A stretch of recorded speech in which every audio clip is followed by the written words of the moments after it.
Let's talk a little bit more about Blueprint for Revolution. We were just kind of blown away by how perfect of a book choice this was for this month. And we're wondering how you knew that before January. Did you kind of have a feeling that like this was going to be the theme of January? Or was that just a lucky hit?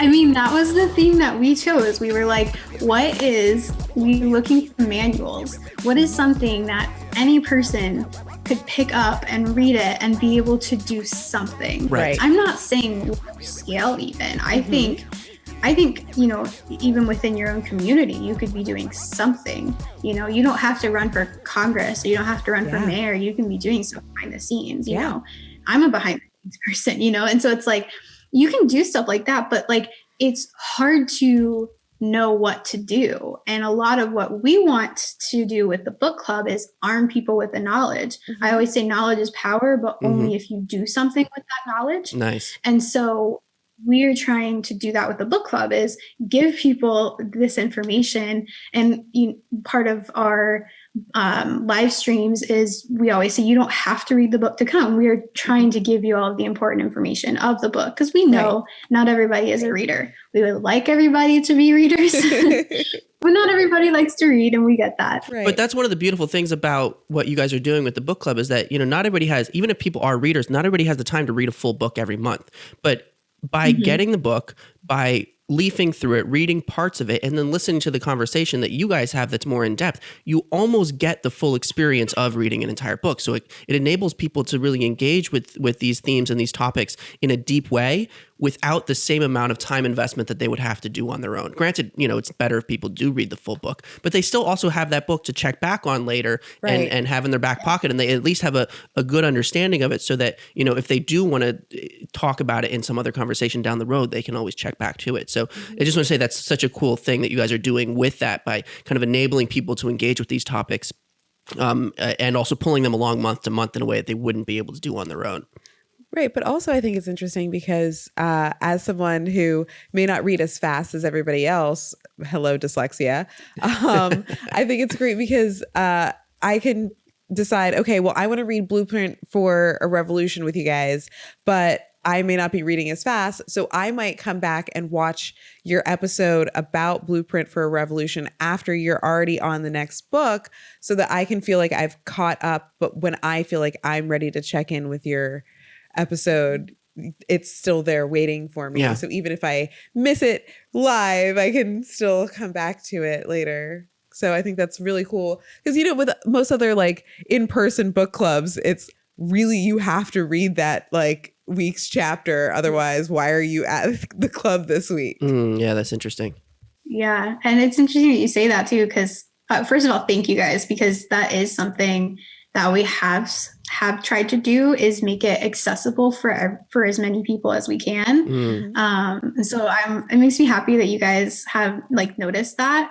And also, we did recently have some people on Twitter like tweet like, "Hey, I just went back and read this book and watched the video." And so it's been cool to hear that is something that people do, because I think you're right. That is something unique about our book, this book club in particular, is that it is, I guess that's the blessing of being virtual. Yeah. Is that you can go back and look at it. But yeah, just to go back to like why we chose this book, we had already gone into this year wanting to mobilize, figure out like, how do you mobilize? Because it's the beginning of a new year. It's about to be the beginning of a new administration. Like, how do we, and usually I feel like when a new administration happens, people are like, okay, politics over, like checked out, don't have to think about anything else around me anymore. And so we were kind of thinking, okay, how do we mobilize? How do we get people to do that? And so we were looking for a manual. We loved This is an Uprising, but it is kind of long and it does go into more historical stuff, which is super interesting, but it is kind of long. And so we were thinking, okay, what's like an even more accessible manual for nonviolent revolution? And I kind of just Googled it. I Googled like what books, because we had one picked out and Kateri started reading it and she was like, this is too technical. I don't think people are going to like this. So we were like, okay, cool, we'll just pick a new one. So I Googled like, what are the best, I think my exact search was the best manual for nonviolent revolution for normal people or something like that. Nice. And a list popped up of like 10 books. And so we went down the list. And as soon as we saw Blueprint for Revolution by Serja, I was like, this has got to be it. Nice. Sent it to Kateri immediately. And she was like, yep, this is it. It was like so fortuitous with it being, that was our favorite chapter in This Is an Uprising. So. Yeah. And this is like a common theme accidentally, is that we tend to pick books with yellow covers. Oh, I was just noticing that on my bookshelf behind me here. I have this little section of yellow and black books, and it's The War on Normal People, Blueprint for Revolution. I've got Hitch 22 by Christopher Hitchens, Deep Work by Cal Newport. And are you just showing off your bookshelf now, John? No, I just noticed the same thing about yellow books. This section of, and especially nonfiction. The Happiness Project. What else have I got here? The Power of Habit. God is Not Great. My favorite book of all time. Yellow books. What is it? Yellow and black. It's like that is a good color for books. It stands out. For nonfiction, it's like you gravitate towards it, especially Blueprint for Revolution. I love the cover of this book. They absolutely nailed this cover. It draws you to it. Not just the image, but also the way that the text is laid out. And it draws you to it in a way where it's like, yeah, I want to read that and get involved in whatever this guy is talking about. It draws you in. So that's so funny. Yellow. I mean, because I'm a person that, like, when Meghin sent it to me, I was like, I saw like this as a whole picture and didn't notice the flowers that he's holding. Right. Yeah. And like, I'm the kind of person that I would be more like, ooh. And then I saw like, oh, it's flowers. That's dope. I want to do that. Do you know, is this a Banksy image? I've always assumed it was Banksy, but I think I looked in the book and it was accrediting a different artist. I wonder who the artist is. Yeah, that is actually a really cool thing that he does in the book. Is he has a whole section at the beginning where he is like, here's where all the illustrations are from. Right. I'm like, that's awesome.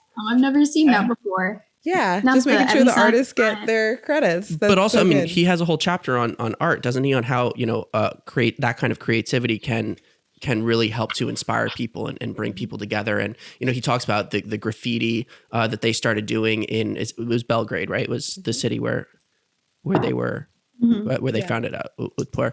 And, basically to give people activities that they can kind of join in the movement with, and also help spread the visual representation of that movement so more people find out about it. That's awesome. Yeah, it's basically guerrilla marketing in a fun way.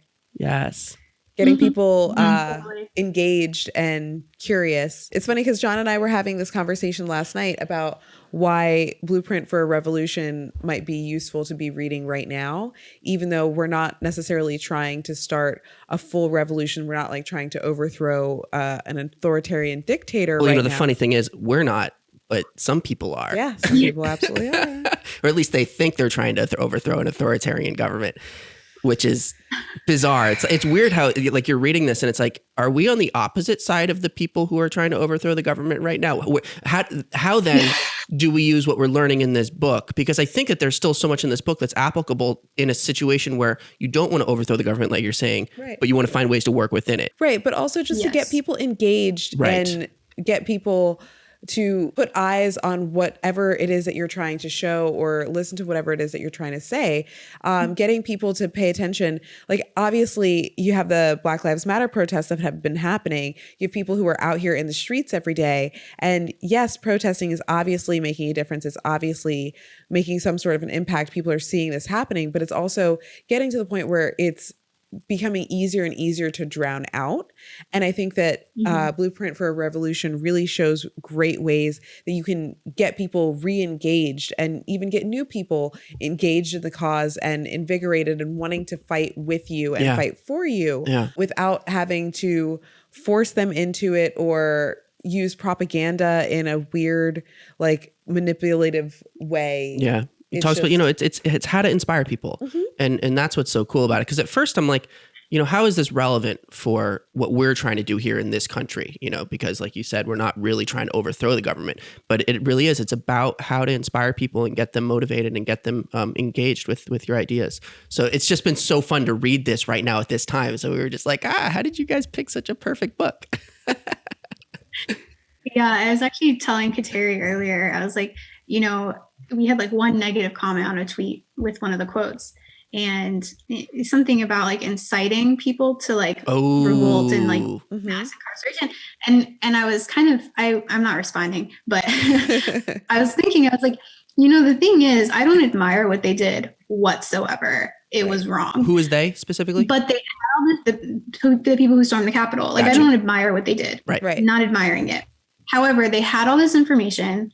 They had a connection and they had a cause, and then they did something about it. And like I said, that is not me admiring them. Right. That is like stating facts. And I told Kateri, I was like, why aren't we doing something like that? Right. Why aren't we doing something with all the information that we have? And, as I'm reading this book, I'm like, they also, like, people on the other sides of all these issues also have access to this information. And so it's like, why aren't we also doing something about it? Right. Is that, and that's what I think about when I read this book is like, we don't have to overthrow anything, but there are definitely things in our country that just are not working. Right. They're just not working. Right. Not working for anybody. Right. Doesn't matter which side you're on. If you think it's working for you, it's probably not. Right. Like, it's just not. And, it's kind of like the guy who, the whole thing about cottage cheese in the book. And they weren't trying to overthrow anybody. Right. They were just trying to lower the price of their cottage cheese. They were just trying to feed their families. Right. And that's definitely something that is a problem here. Right. Inflation just goes up willy-nilly, like all the time, and the thing you could afford yesterday, you can't afford today. Right. One of the Like things housing.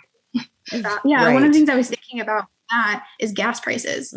How I've seen them fluctuate within like a summer, where they were like $4 at the peak, and then like almost down to like $1.50 at some points. And I'm like, why? Like, why? Yeah. How did it go Like, that big of a gap? Yeah. Yeah. And like, we need gas to get around. Like, people have to go to work, buses have to run. Like, we have to, this is a necessity. This isn't something that's like a luxury for some people. This is something that, like, if they can't drive their car, they can't get to work. And that's what it made me think of. It's like, we don't need to be overthrowing anything at the moment, but there are definitely aspects of our society that are not working. Right. And we could definitely think about that. Right. So it's about inspiring people to get engaged and remind people that my favorite quote from Serja, I don't know if it's in the book or if he said it in his TED Talk. I think he said it in his TED Talk.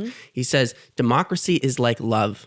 You have to make it every day, which is just so cool. So cool. And it's such a reminder that you don't have to wait for your government to get to a point where revolution is the only option. Right. You have to be engaged every day, and you have to inspire more people to be engaged, because the more you have an engaged citizenry, people who feel enabled within the system, the more empowered within the system, the more you can create a world that is good for everyone. Because if you wait till you have to overthrow the government, then you still have to do that same thing on the other side. Yep. You know what I mean? So like, let's not get to that point. Let's get people engaged now. Let's get people inspired now. Let's teach them how, they can be engaged. And then this is how you do it. That's what this blueprint really is. So the title's almost a little misleading. It is useful to think about for a revolution, but I would love, you guys are going to have Serja on your show, right? You're going to interview him?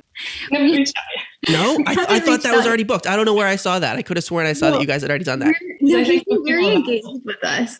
Like, he's been liking our tweets and like retweeting us. I saw that. So I feel like so I'm almost like, maybe we should reach out. Yes. But we almost get, I don't know how Kateri and I are such big like book nerds, and I see authors as celebrities. And not everybody does. You get starstruck. And so sometimes I get a little intimidated. We have the same problem every day. Every day we're struggling with this. We're always trying to book new people for it, and we're always like, these people are way out of our league. But sometimes you just got to do it. And reach out. And what we found is like, you just do it and do it and do it, and maybe 90% either ignore you or reject you, whatever. But those 10% that you get make it so freaking worth it. We're sitting here with you guys only because we were like, they're a little far ahead of us. Like, you guys have way more followers than us, more subscribers. Like, you've been doing this for a year. You're like really engaged in the community, and you reach out and you'd be surprised by what happens. I think he's really engaged with what you guys are doing. You absolutely have to make the interview happen. We're going to try to make it happen too if you guys don't. So if we get him on before you do, we'll call you guys so you can come talk to him with us. I would love that. But the reason I brought that up is I would love to ask him these questions. because I'd love to hear his take on how he thinks about this book applying to situations like the United States, where maybe we're not yet at the point of revolution, but we can use the blueprint in this book for engaging more people in our government process. I'd love to hear his take on that. And maybe it's actually in the book. I haven't finished the book yet, so it's possible that he already addresses this. It does kind of make me think of Bernie, who I supported, pre Liang, which is a pretty common thread I've noticed. So the way he speaks and the concepts he speaks about seem really revolutionary to me, where he's not talking about any one person, but he's talking about the ruling elite. Yes. And thinking about how it's already, like John and Meghin, you've already mentioned a couple of times about how we kind of, I think especially over the past, 30 to 50 years maybe, our country has gotten in this habit of like, okay, this person was elected and here was that presidential election and now we can just go about our lives. Yes. And I had a kind of epiphany recently, I think it's kind of related, where, it's just so much the commonality. I feel like it doesn't really matter where you are in the US. Like you more so talk to someone about politics and it's more like the response is more likely to be, oh, I don't really know about politics. So I don't really engage in politics. I don't care about politics. And I kind of had this thought because of the way that Sergio writes about, he's not using the word politics, but he is talking about politics, like he's talking about how we govern. Right. And so I kind of had the thought of like, it's so interesting how like, we put so much money into like, we give so much money to like Hollywood and they make these films about like superheroes and they're all these things that are about power structures. Right. And it's this media content that like so many people care about so much. Like, they're super fans of these stories that are about overthrowing people, that are about just like power structures and the good guys, they're saving the people and the people come together. Like we love that shit, but we don't love it when it actually like concerns us. Right. And I feel like his book bridges that gap really, really nicely, where it makes it feel like, and he talks about how like, and I think this is a quote we just posted, like a revolution could be fun. There's going to be not so fun parts. Right. Some people are probably going to get arrested, but a revolution could be fun. But maybe in our situation, people wouldn't really get arrested because we're not actually at the point where there's like a full revolution, Gestapo or whatever. Here's how we can think of it. Consider that ICE. True. ICE does sometimes feel National like Guard. Yeah. Hey. No, for sure. Here's an interesting way we could think about revolution. Think about revolution as a revolution within ourselves and within our communities in terms of our engagement. Like let's create a revolution in terms of how people are being engaged with these topics and being engaged with creating their own power structures within their own communities and realizing that like, hey, we make those power structures. If we have an engaged citizenry, like people love to complain about it. Oh, the powerful elite taking over, whatever. Yeah, sure, that exists. But like it exists with our consent at the end of the day because we can do something about it. You know what I mean? So that's what this is. It's kind of a revolution within ourselves. I like to think of it that way. Thanks for checking out this clip from our show. To watch more clips or full episodes, click on our profile below. If you want to stay up to date on all of our new episodes and videos, click subscribe. And if you have any ideas for future guests or topics that you would like to see us cover on the show, leave us a message in the comments or connect with us on any of our social media channels at Funtime Program or on our website at funtimeprogram.com. We'll see you in the next one. Bye-bye.